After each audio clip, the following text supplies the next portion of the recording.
Hello and welcome to this videocast for subscribers to davidicke.com. Well, back in the 1990s, I coined a phrase, problem, reaction, solution, to describe the most powerful and most used technique of mass mind perception manipulation. It's real simple and devastating because of its simplicity. First of all, you want to change the world or create a situation. And you know that if you just announce openly, this is what you're going to do, or this is what you want to happen, then you're going to get a big reaction against it. So you don't announce it openly. You play the technique of problem, reaction, solution. Stage one, you create a problem covertly. You blame it on someone else, your target, or you create a situation of upheaval of some kind. You then, through an unquestioning media, mainstream media, you tell the public the version of the problem that you want them to believe.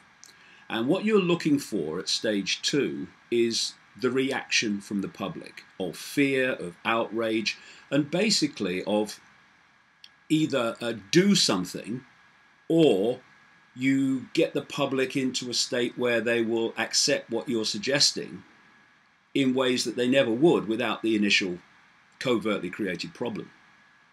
So you've created the problem, you've got the reaction, do something, or an acceptance of a suggestion that of something you want to do as a result of it. And then stage three, you offer the solution to the problems you have covertly created. Now, this has been used to devastating effect so many times over the years, because if it works, why change it? We had a war on terror, still have, with our freedoms being taken away, and war and conflicts galore. And we had the invasion of Afghanistan on the basis of the official story of 9/11 being true, that hijackers, Muslim hijackers, hijacked the planes and flew them into the buildings, etc., as a terrorist act against America. So you had the problem, you had the reaction, understandable outrage and horror, and then you had the solution. And the solution has been the invasion of Afghanistan, the war on terror, taking freedoms away, justified by fighting terrorism, and the whole momentum of war, including Iraq and Syria and Libya and so on, has actually been driven by that initial burst of horror and excuse from 9/11. So if the official story wasn't true, and my goodness me, it wasn't, then all that has been justified since has been on the basis of a lie, a massive, monumental lie.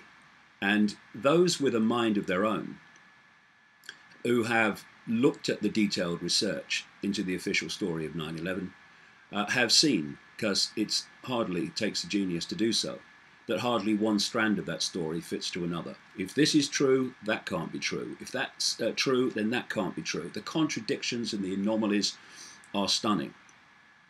And so this problem, reaction, solution technique has been used over and over again. And what has happened to Malaysian flight MH17 that came down over Ukraine has all the hallmarks of a problem, reaction, solution. And one of the things to ask, crucially, when these things happen, is who benefits?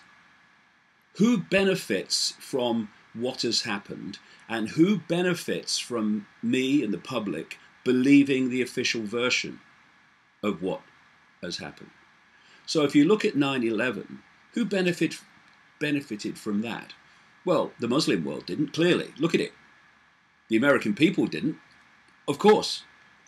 One group, and one group alone, benefited primarily from 9/11.